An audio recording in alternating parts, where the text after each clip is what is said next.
Welcome to Usability and Human Factors, People and Technology, Studies of Technology. This is Lecture A, the introductory lecture on usability and human factors.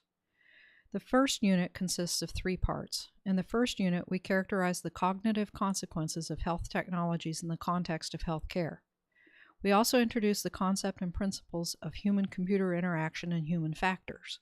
In particular, we elaborate on the concept of usability and usability principles.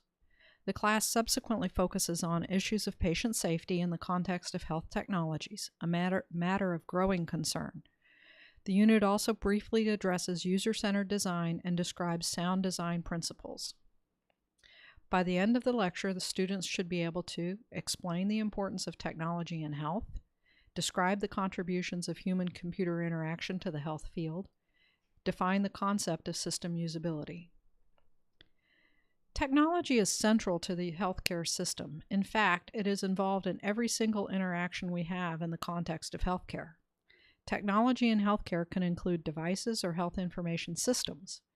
Devices in healthcare include, for example, glucose meters used by patients with diabetes, infusion pumps, and telemedicine systems that may be used to talk to patients in their homes. Health information systems, such as electronic health records, are increasingly prevalent and show a remarkable diversity and level of complexity. Human factors is a discipline devoted to the study of technology systems and how people work with them. Most of us genuinely love and value our technology, but we all experience moments of great frustration with it. By the way, this picture is meant to be merely illustrative. It's not recommended that you try this at the home or at the office. Technologies do not just enable us to perform certain kinds of functions. They also have a transformative nature. Technologies throughout history have had enormous social and cognitive impact, and they certainly continue to do so.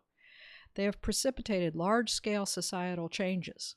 We have some interesting cases throughout history.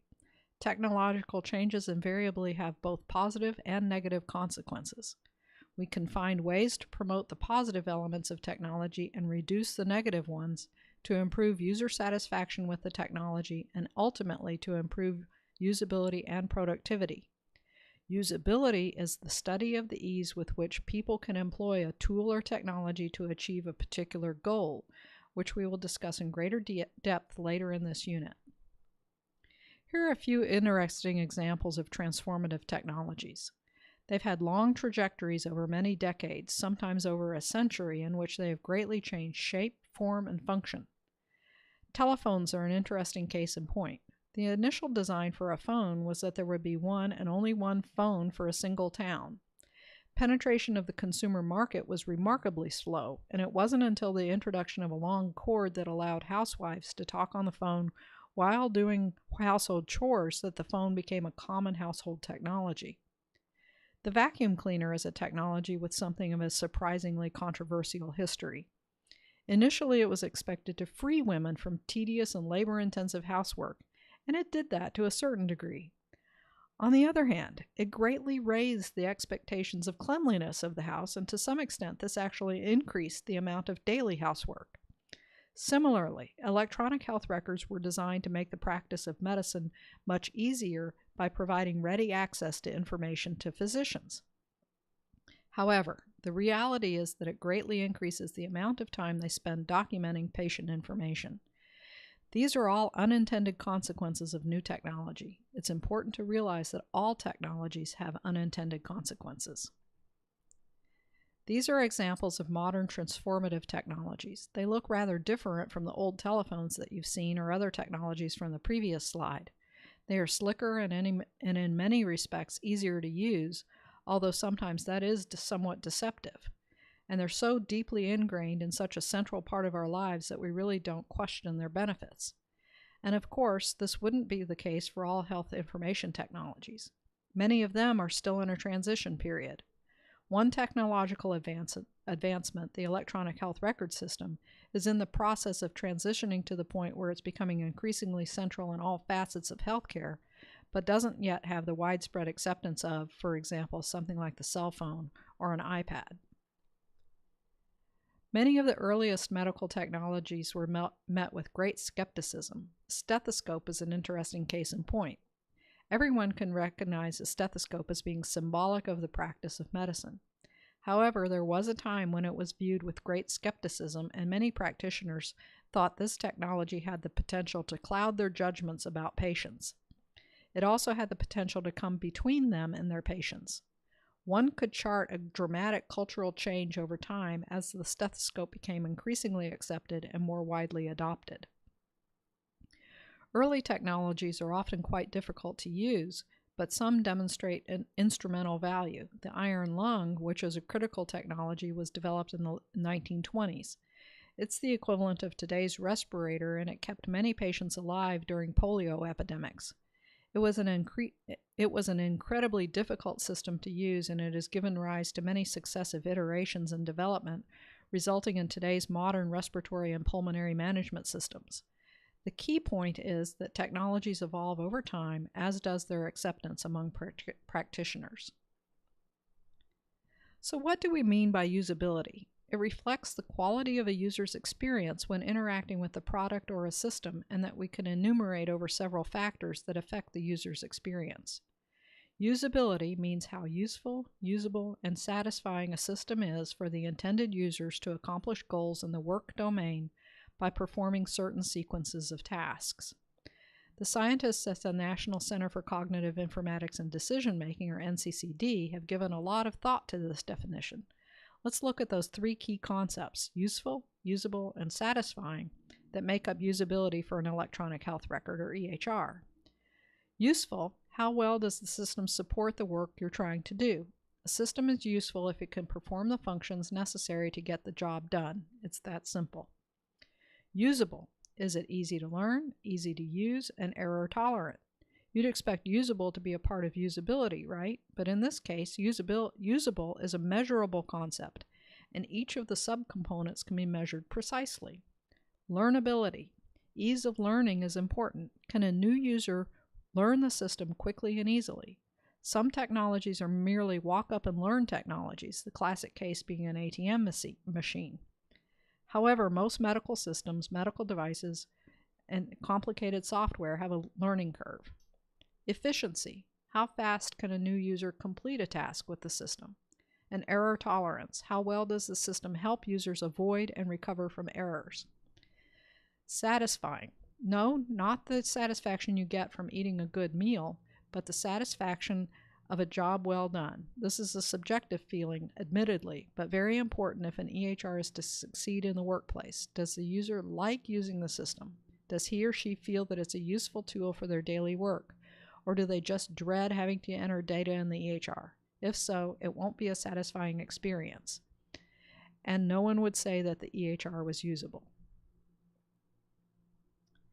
This list illustrates a set of widely accepted usability principles for evaluating the usability of a system. These principles were proposed by Jacob Nielsen, a highly regarded authority on usability, and they're used in a particular method of usability assessment known as the heuristic evaluation. We will be talking more about this method on the lecture on usability evaluation. I will briefly talk about a few of the principles. Visibility of system status refers to how easily one can determine what state the system is in at any given moment in time. For example, if you just clicked on a link on a web page and it's taking a long time to load, you should be able to tell whether the server is slow or overloaded, or whether the page is no longer accessible. Recognition rather than recall suggests that a user should not have to memorize complex command sequences to use an application. A system that provides multiple cues in text or icons to guide the user will diminish memory load. When memory load is reduced, a user can devote more of their energy to the task at hand. Errors are inevitable, but a good system should allow a user to recover from an error without the risk of disastrous consequences such as loss of data. Consistency in standards refers to the fact that a system should adhere to widely accepted standards and that there should be a measure of consistency across all displays. Finally, an application that is engaging and pleasurable to use will likely be more widely adopted than one that is not. Human-computer interaction, or HCI, and human factors are sister disciplines, though human factors has been around many more years. It dates from the turn of the 20th century. Some of the earliest work was applied to productivity of workers in factory settings. For example, they would experiment with different kinds of environmental variables, such as temperature and lighting, to see how it affected the productivity of workers. Human-computer interaction is a more recent discipline dating from the early 1980s. Human-computer interaction is focused on the study of people using computers in the context of work. The focus is on people, systems, and tasks. This emphasizes a particular kind of systems approach, and so problems are never purely attributed to a system. It's really an interaction between an individual's skills and the resources provided by a system. Tasks provide a convenient way to conceptualize the things that people do. So, for example, on using an electronic health record system, you could characterize any number of tasks related to retrieving particular kinds of information to make judgments about a patient or documenting certain findings. For example, if a physician recently performed a physical examination, a task would be to use the electronic health record system to document the results of the exam. Human factors involve a broader study of user performance, not only in the context of computing systems, but really with any system, whether that be computer, mechanical, or manual. It also has, for the present purposes, a strong focus on the workplace and the study of workflow. Both disciplines involve understanding humans in relation to the use of technologies. There have been enormous advances in health information technologies in the past 15 years. There is tremendous potential for improved healthcare if we are able to harness these technologies and use them productively. Increasingly, clinicians and patients will be expected to employ health information technology. In fact, clinicians are routinely required to use many of these health information technologies. Although patients are a little bit behind the curve, that's beginning to change, and there will increasingly be demands upon patients to be involved in their own healthcare. For example, using personal health records and understanding their health status on the basis of information available in these health information technologies. We also know that current designs are frequently suboptimal. Some systems are more or less optimal depending on a particular population of users and depending on particular context. If you're somebody involved in the purchase of these technologies, or if you're a stakeholder of any kind, it's important to know that increasingly there are more and more options available to you. So, why may it matter to you? Well, technology, for one, is a potential source of error, and we know it can compromise patient safety. Potentially at some point, either now or at some point in your career, you'll be in a position to make a difference in product selection. It may vary depending on the kind of position that you have. You may be in a leadership position, or you might be a user of said technology. And to the extent that you could understand and communicate and persuade people, you could potentially make a difference. It's important to know that even the best technologies have some deficiencies, and every single setting and context is somewhat different. There are always better and worse choices, whether you are purchasing a system from a vendor or whether you're developing one in-house, and usability and human factors should play an important role in that process. This concludes Lecture A of People and Technology, Studies of Technology. This introductory lecture introduced issues pertaining to the social and cognitive consequences of new technologies, especially in the context of healthcare. The lecture also introduced the disciplines of human-computer interaction and human factors. This led us to the very important concept of usability and why it may matter in the context of health information technologies. In the next lecture, we will focus on the subject of patient safety, a matter of growing importance, and introduce a method of user-centered design.